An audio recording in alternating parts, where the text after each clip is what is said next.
24 नवंबर को जब शौहर घर वापस आता है तो उसकी बीवी उसे सर में ईंटें मारकर कत्ल कर देती है। उसके बाद उसकी लाश को घर के अंदर ही छुपाकर बच्चों को ये कहती है कि इस कमरे में जिन आ गए हैं, आपने इस कमरे में जाना नहीं है। अब 3 रोज तक वो वहां पड़ी रहती है। उसके बाद आधी रात को उठाकर किसी नहर में फेंककर और ड्रामा रचाती है कि मेरा बंदा जो है वो गायब हो गया है। इस वाक़ये की तमाम तर डिटेल आज की इस व्लॉग में मैं आपके साथ शेयर करूँगा। अस्सलाम वालेकुम, मैं हूं रिज़वान अली आपकी खिदमत में हाज़िर हूँ और आप देख रहे हैं मेरा डिजिटल चैनल। बुरे वाला का ये इंतहाई अफ़सोसनाक वाक़या है कि एक बीवी जब अपने शौहर को कत्ल करती है और उसके बाद उसकी लाश को 3 रोज़ तक घर में रखने के बाद उसको गंदे नाले में फेंक देती है। और जब पता ये चलता है कि शिनाख्त होती है उस लाश की, तो उसके बाद वो ड्रामा रचाती है कि जैसे उसको कोई पता ही ना हो कि किसने इसको मार दिया। ये वाला का इलाका है जी स्मार्ट टाउन, जहाँ पे ये इंतहाई अफ़सोसनाक वाक़या पेश आता है कि एक बीवी जो कि आज नहीं, कल नहीं, 2 साल नहीं बल्कि 11 साल कबल उसकी शादी होती है जिसका नाम रमज़ान है। अब वो जो औरत है उसका नाम रुखसाना है। अब ये दोनों की जब शादी होती है और शादी होती कैसे है? ये एक-दूसरे को पसंद करते हैं, घर वालों को कहते हैं, लेकिन घर वाले आउट ऑफ कास्ट होने की वजह से दोनों फैमिलियाँ नहीं मानती।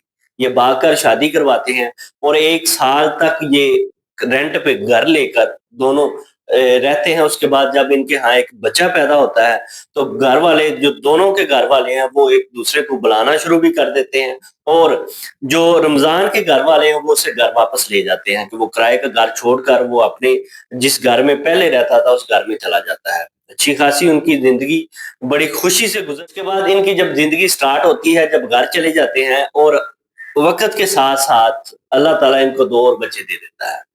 अब 11 साल इस सफ़र को गुज़र जाते हैं। 11 साल के बाद जब एक मोहल्ले में एक अली हसन लड़का, जो कि आम लड़का यानी कि जिसको बोले आवारागर्दी करता है, दुकानों पे बैठता है, गली के कॉर्नर पे खड़ा होता है, उस लड़के के साथ जो रुखसाना है, उसकी बातचीत चलना शुरू हो जाती है। जब वो नंबर देता है, इसको नंबर उठाती है और कॉल पे बात होती है, मैसेज पे बात होती है, बाद वीडियो कॉल पे बातें शुरू हो जाती हैं। और ये मोहब्बत उसकी जो चंद मिनट की थी, जो घर को तबाह करने के लिए स्टार्ट होती है, वो इस हद तक बढ़ जाती है, मुलाकातें शुरू हो जाती हैं। और जब ये दोनों मियाँ-बीवी के दरमियान तीसरा बंदा आता है, तो लड़ाई-झगड़ा बढ़ जाता है। अब ये लड़ाई-झगड़ा इस तरह बढ़ता है कि वो अपने मियाँ से लड़ना शुरू कर देती है। वो उसको समझाता है कि यार पहले जब आपका टाइम था लड़ने का, तब मेरे पास इतने पैसे नहीं थे, इतने रिसोर्स नहीं थे, तो आपने मेरे साथ कभी नहीं लड़ाई की। अब जब हमारे पास अल्लाह का शुक्र है, सब कुछ है, लेकिन उसके बावजूद आपकी लड़ाई नहीं खत्म होती।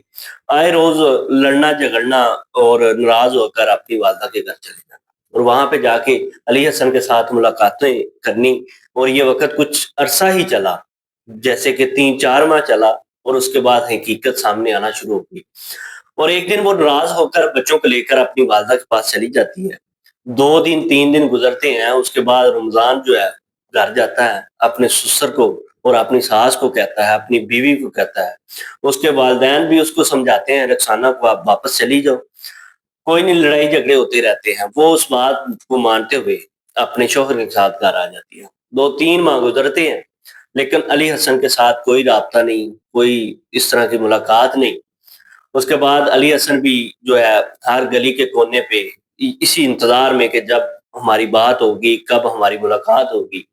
तो एक दिन फिर वो रुखसाना जो है उसको अपने घर बुला लेती है। 24 नवंबर वाले दिन रात वो अपने घर हसन को कहती है कि वो रात को 10-11 बजे आता है, तो आप शाम टाइम आ जाना। चलो घर बैठ जाएँगे। इस बात पे वो अली हसन जो है 24 नवंबर को जब घर आता है और ऊपर से उसका शौहर आ जाता है। अब देखें, जब वो ये हालात देखता है उसके बाद वही अली हसन और उसकी बीवी जिसके साथ उसने ज़िंदगी के 10-11 साल गुज़ारे हों और उसके बच्चों की वो माँ हो, उसको वो अली हसन को कहती है कि इसको मार दो, अगर वो ज़िंदा बच गया تو کیا کرے گا، ہمیں بدنام کرے گا اور میں منہ دکھانے کے قابل نہیں ہوں۔ وہ اسی کے کہنے پہ سارا کچھ کرتا ہے، اس کے بعد اس کی لاش کو اٹھا کر بستر میں رکھتا ہے، 2 دن لاش گھر میں رہتی ہے، اس کے بعد اس کو نہر میں رات کے پہر میں پھینک دیتے ہیں۔ اور وہاں پہ ایک رائے گیر جو ہے اس کو دیکھتا ہے اور اس کے بعد پولیس کو کال کرتا ہے اور تحقیقات کرتی ہے، اور انویسٹیگیشن کرنے کے بعد پتہ یہ چلتا ہے کہ یہ فلاں گھر کا بندہ ہے۔ اب اس کی بیوی کو جب تھانے بلایا جاتا ہے تو وہ پولیس والوں کو کہتی ہے کہ یہ تو کل ہی غائب ہوا ہے، اکثر ایسے ہوتا رہتا تھا، 1-2 دن گھر نہیں آتا تھا۔ اب ہوتا کچھ جو ہے کہ جب پوسٹ مارٹم کی رپورٹ آتی ہے، اس کے گھر والوں کو، اس کے بھائیوں کو بلایا جاتا ہے، پوسٹ مارٹم کی رپورٹ جب آ جاتی ہے اس میں پتہ چلتا ہے یہ 3 روز پہلے اس کا قتل ہو چکا تھا۔ اب جب پولیس والے اس بیوی کو کہتے ہیں کہ یہ تو 3 روز پہلے کی بات ہے، آپ 2 دن 1 دن کی بات کر رہی ہیں، اس کی بات جو ہے وہ اپنی بات سے پھرنے کی کوشش کرتی ہے۔ پولیس والے تو ظاہری سی بات ہے، وہ جب انویسٹیگیشن کرتے ہیں تو ہر پہلو وہ اپنے سامنے رکھتے ہیں کہ کہیں نہ کہیں سے کوئی نہ کوئی کلو مل جائے۔ اب جب انویسٹیگیشن کی جاتی ہے تو پتہ یہ چلتا ہے کہ یہ وہی عورت ہے رخسانہ جس نے اپنے شوہر کو بے دردی کے ساتھ قتل کیا اور 2 روز اپنے گھر میں رکھا، اور اس کے بعد بچوں کو یہ بھی بتایا کہ اس کمرے میں جن ہے تو آپ اس کمرے میں داخل نہ ہو۔ اس کے بعد اسی کو اٹھا کر باہر جب پھینکتی ہے تو پتہ یہ چلتا ہے کہ یہ وہی شفاق عورت ہے جس نے اپنے ہی شوہر کو، جس کے ساتھ اس نے 10-12 سال گزارے، اسی کو ہی وہ قتل کر دیتی ہے۔ یہ جو چند روز کی محبت ہوتی ہے نا، یہ آج ایک پھر جو کہ 3 بچوں کو یتیم کر گئی، اور آئے روز اس طرح کے واقعات میں اضافہ ہوتا ہے کہ آئے روز ہم اس طرح کے واقعات سنتے ہیں اور دیکھتے ہیں۔ تو اس طرح کے ولاگ دیکھنے کے لیے میرے چینل کو سبسکرائب کریں۔ اللہ حافظ۔